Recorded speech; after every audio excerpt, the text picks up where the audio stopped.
एका लग्नाची दुसरी गोष्ट। घनश्याम, आपण लग्न केलं तेव्हा माझा फोकस खूप क्लिअर होता। मला वाटलं होतं साधं सोपं तर आहे सगळं। हे लग्नाचं बंधन वाटलं होतं मला तेव्हा। पण नंतर लक्षात आलं की गोष्टी इतक्या साध्या नाहीयेत। कुठलंही बंधन हे इतकं साधं असूच शकत नाही। मी ना एक रिंगण करून घेतलं होतं स्वतःभोवती। छोटंसं जग होतं माझं। त्या रिंगणाच्या आत प्रवेश होता फक्त पप्पांना। मी लग्न होऊन आपल्या घरात आले, सगळी माणसं माझ्या आयुष्यात आली आणि मग माझ्या लक्षात आलं की लग्न म्हणजे काही बंधन नाहीये। उलट मला आणखीन मोकळं वाटायला लागलं। माझं जग विस्तारलं, मला नवी दृष्टी मिळाली। लग्नाच्या गाठी असतात ना घनश्याम, त्या नाती बांधणारी असतात। खूप माणसं आली माझ्या आयुष्यात, नव्या गोष्टी, नवीन नाती। हे सगळं मला खूप खूप आवडतंय मनापासून। आणि मला आता माझं पूर्वीचं काही नकोच आहे। ह्या सगळ्या नव्या गोष्टी हव्यात मला माझ्या आयुष्यात। ही नाती हवी आहेत, हा ओलावा हवाय, हे बदल हवेत।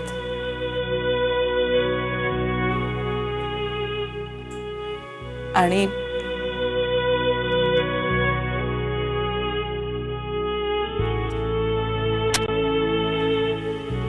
मला तू हवायस घनश्याम।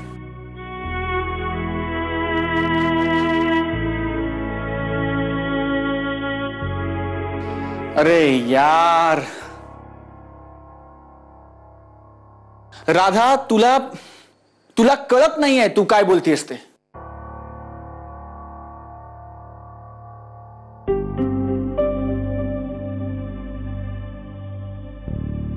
मला पूर्णपणे कळतंय घनश्याम मी काय बोलते ते। आपल्याला काय वाटलं होतं आपल्यातलं हे अनवॉन्टेड अट्रॅक्शन आहे, हे काही दिवसांनी लांब राहिलं की सगळं नीट होईल। पण काहीच नीट झालेलं नाही। अरे काहीच नीट झालेलं नाहीये। मी तुझ्यापासून लांब गेले ना की मी तुला खूप जास्त मिस करते। मी कुठल्याही माणसाशी वाटेल तो विषय काढून तासन तास तुझ्याबद्दल बोलत राहते। मी रस्त्यावरनं चालायला लागले की मी तुला शोधत राहते। मला वाटतं की पटकन कुठेतरी तू दिसशील। गर्दीतलं प्रत्येक चेहरा तुझा आहे असा भास व्हायला लागतो मला। त्या दिवशी रात्री मी खूप घाबरले होते पावसामुळे, विजांचा गडगडाट आवाज। तू होतास माझ्या शेजारी। मी खूप शांत झोपले त्या दिवशी, कारण मला माहिती होतं की माझं जवळचं कोणीतरी आहे माझ्या जवळ। माझी भीतीच पळून गेली त्या दिवशी, कारण तू होतास माझ्या जवळ। मला माझ्या आईची आठवण आली की मला फिरायला नेलं तू आहेस। माझा स्वयंपाक बिघडला की तो छान झालाय असा दिलासा द्यायला तू आहेस। तू आहेस ना घनश्याम। म्हणजे माझा चेहरा एवढासा जरी बदलला की तुला कळतं, नजरेतून कळतं की मी अस्वस्थ झालीये। किंवा तू जर नुसतं माझ्याकडे बघितलंस ना आश्वासक नजरेने की मला वाटतं की हा सगळं जग खूप छान चाललंय, सगळं सुरळीत चाललंय। किंवा मी हसले, मला आनंद झाला की तू खुश होतोस, मला कळतं ना। किंवा तू म्हणालास ना घनश्याम की तू खूप सुंदर दिसतेस आज, की मला खरंच वाटायला लागलं मी सुंदर दिसते। मी स्वतःच्याच प्रेमात पडते त्या दिवशी।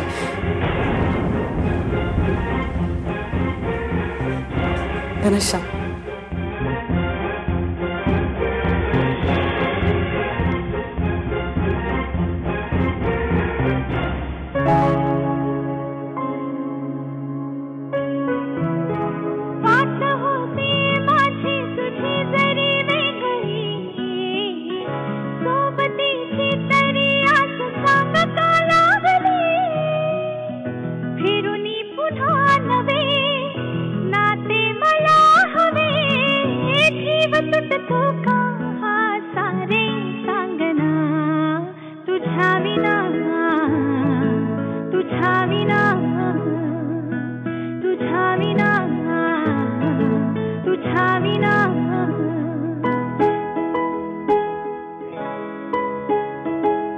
लग्नाचं हे खोटं नाटक करता करता मी तुझ्या प्रेमात पडले Ghanshyam.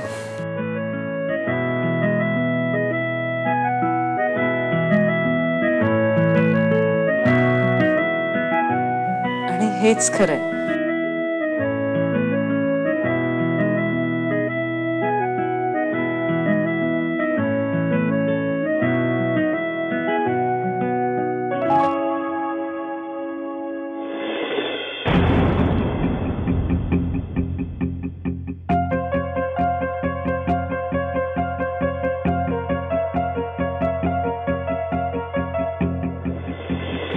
I knew it. I knew it.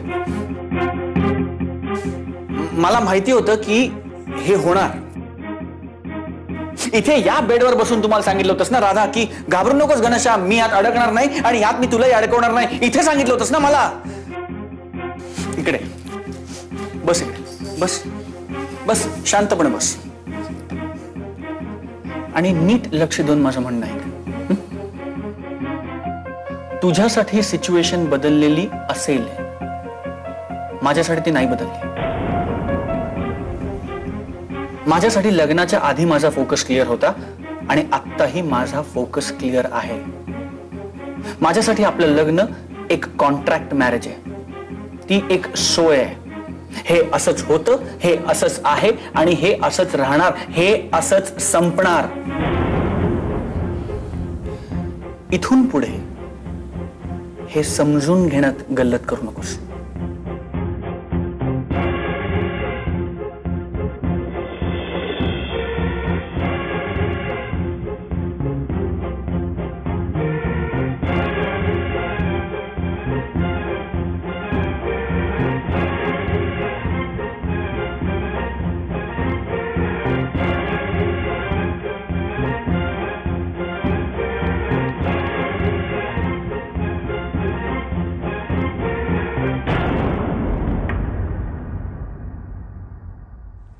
मग तुला कशी मुलगी आवडेल असा प्रश्न विचारल्यावर तुझे वर्णन केलंस ते सगळं माझ्यासारखंच होतं घनश्याम.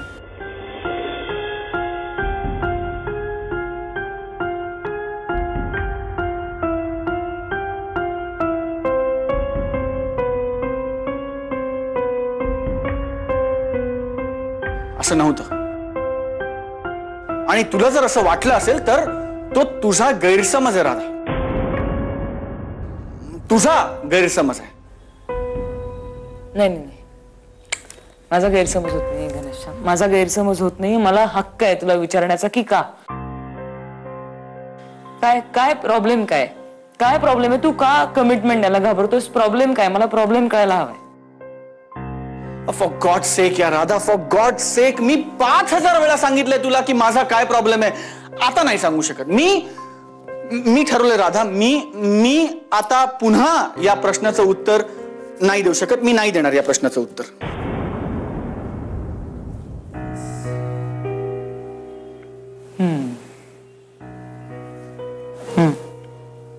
अमेरिका सांगितलंयस मला, याचं एकच कारण आहे, तुला अमेरिकेला जायचंय. का जायचंय तुला घनश्याम अमेरिकेला? सांग ना, का जायचंय अमेरिकेला? मी तुला सांगते, माझं तुझ्यावर प्रेम आहे, मी तुझ्याशिवाय राहू शकत नाही, तरी मला सोडून तुला अमेरिकेला जायचंय. घरातली सगळी माणसं, आई बाबा आजी, सगळी माणसं कळवळून तुला विनवण्या करतायत, तरी त्या सगळ्यांना सोडून तुला अमेरिकेला जायचंय. इथे तुझं सगळं खूप छान चाललंय, या देशात तुझं करिअर होऊ शकतं हे तुला माहितीये घनश्याम, तरी सुद्धा तुला अमेरिकेला जायचंय. अमेरिकेला गेल्यावर तू काय करणार आहेस तुला माहित नाहीये, तरी सुद्धा तुला अमेरिकेला जायचंय. का रे, का जायचंय तुला अमेरिकेला? सांग ना, असं काय सोनं लागलंय ते अमेरिकेला? का जायचंय तुला अमेरिकेला? हो, मला अमेरिकेला जायचंय. मला अमेरिकेला जायचं राधा, कारण मी एका मुलीला वचन दिलं होतं की जीव गेला तरी मी अमेरिकेला जाईन. मला अमेरिकेला जायचं राधा, कारण तिच्या डोळ्यात मी स्वप्न पाहिलं होतं, मी अमेरिकेला सेटल झालोय असं. मला अमेरिकेला जायचं राधा, कारण तिचं म्हणणं असं होतं की मी अमेरिका डिझर्व करतो. त्यामुळे कोणाला काही वाटलं ना जगात, तरी तिची इच्छा पूर्ण करण्यासाठी मला अमेरिकेला जायचंय. मग तिच्याशीच का नाही केलंस लग्न? कसं करणार?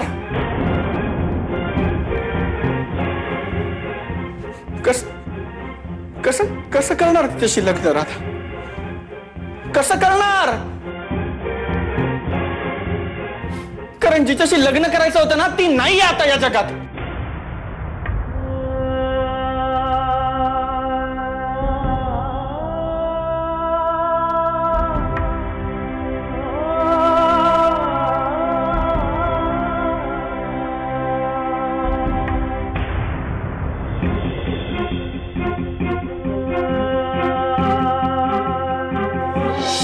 एक फोटो सापडला होता घनश्यामच्या कपाटात. हा. अगं ही पूर्वा घनश्यामची बालमैत्री. अगं घना खूप हळवा आहे तिच्या बाबतीत. एकाच शाळेत होते दोघं जण, अगदी पहिलीपासून एका वर्गात. पुढे लग्न झालं आणि नवऱ्याबरोबर लंडनला गेले. लग्नानंतर वर्षभरातच ऍक्सिडेंटमध्ये गेली कपूर.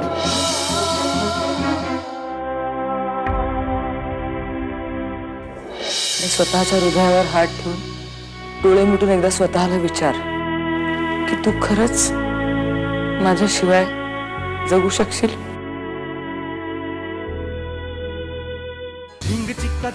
एका लग्नाची दुसरी गोष्ट. एका लग्नाची दुसरी गोष्ट.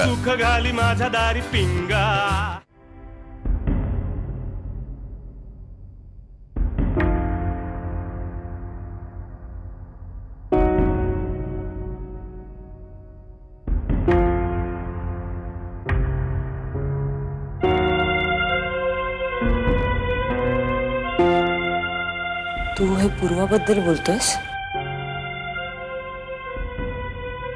पण तिचं लग्न झालं होतं ना.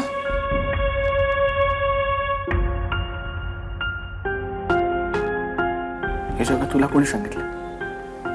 मला आई म्हणाल्या की तिची खूप जवळची मैत्रीण होती.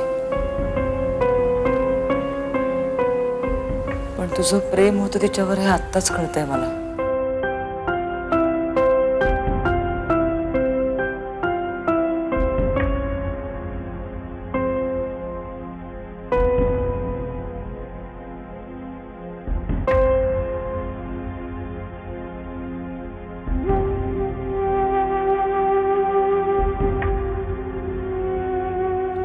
म्हणजे हे तू तिलाही नाही सांगू शकलास.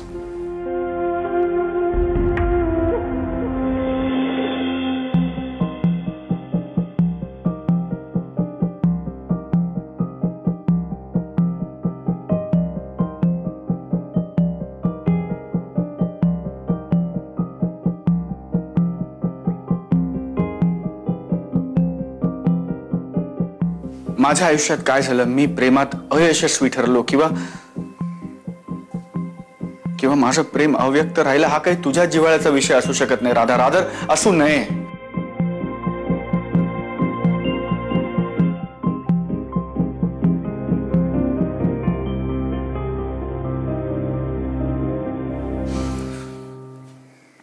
सावर स्वतःला सावर राधा. कारण तू जे बोलतेस, तू जे वागतेस, त्याने तू सगळं खूप जास्त कॉम्प्लिकेटेड करतेस आपल्या सगळ्यांसाठीच.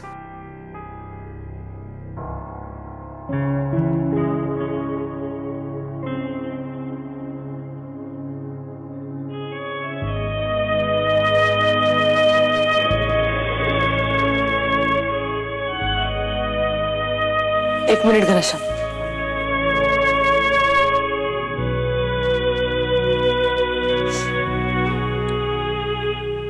जाण्याआधी फक्त एक गोष्ट कर स्वतःसाठी.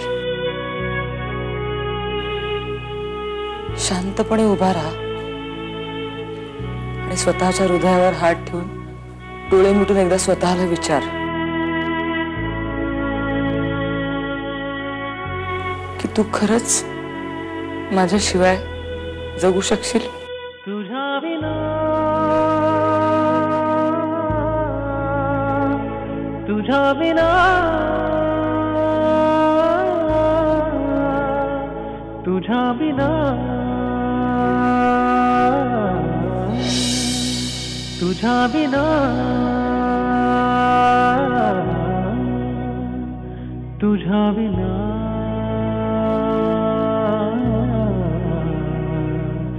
तुझ्या विना तुझ्या विना तुझ्या विना तुझ्या विना तुझ्या विना तुझ्या विना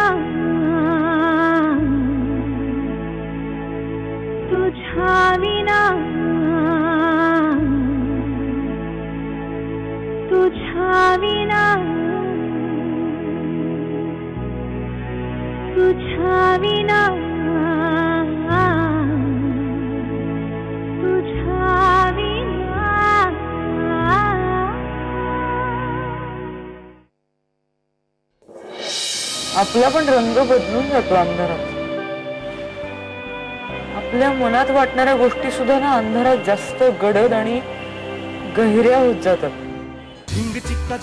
एका लग्नाची दुसरी गोष्ट. एका लग्नाची दुसरी गोष्ट.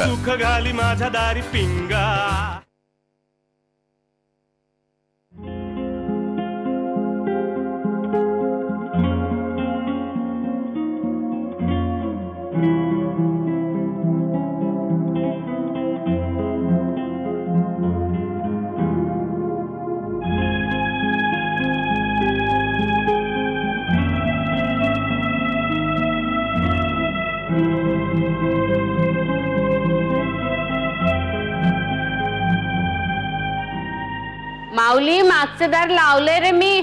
उठू नकोस तू आता.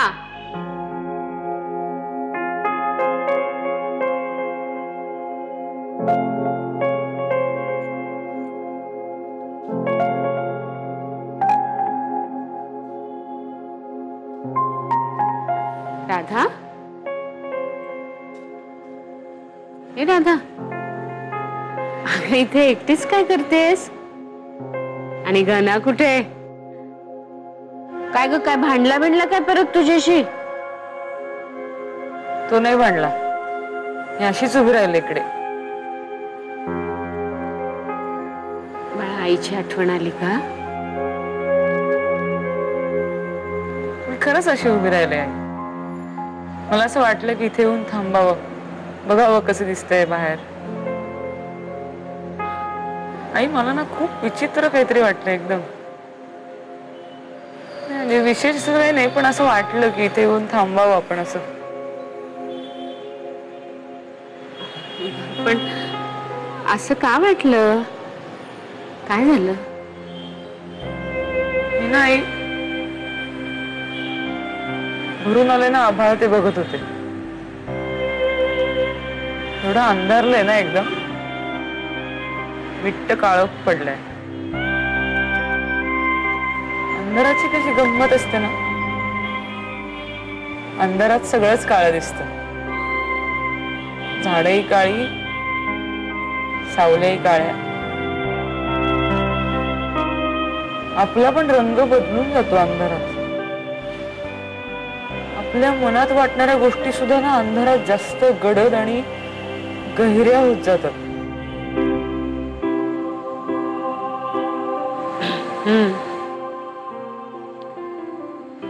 खरंय तुझं. रात्री ना सगळं जग वेगळंच होऊन जात.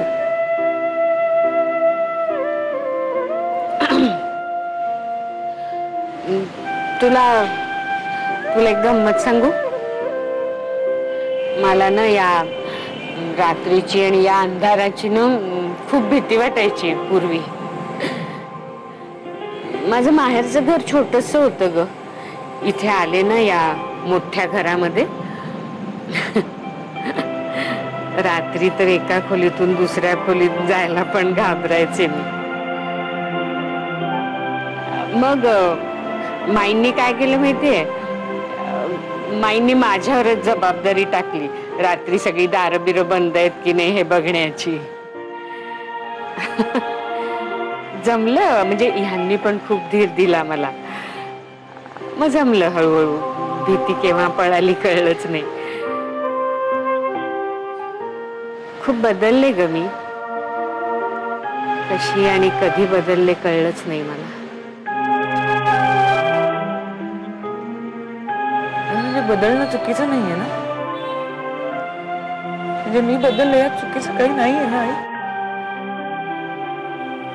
राधा, राधा काय झालं मला सांग बाळा तू. राधा, काय झालं ग राधा? हा, ए बाळा, काय झालं? आई, मला ना खूप भीती वाटते.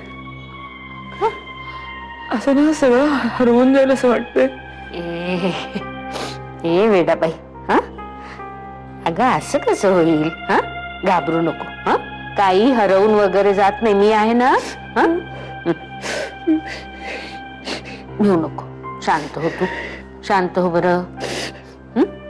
शांत हो.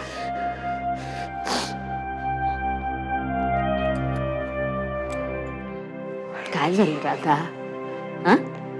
ए बाळा. I am sorry. मी आत्ता खरं असं इमोशनल व्हायला नको आहे. खरंच सॉरी. मी तुम्हाला खूप त्रास दिला. मी सगळ्यांना खूप त्रास देते. मी खूप राधा. आता मात्र रागवी ना मी तुला. अगं आई म्हणतेस ना मला, मग असं औपचारिक का बोलतीस तू?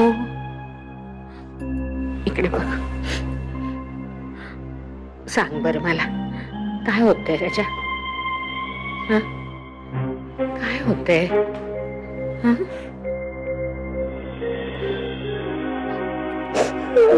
ओ राजा. हो, मी आहे ना. मी आहे ना. ओ राजा. हो. राधा.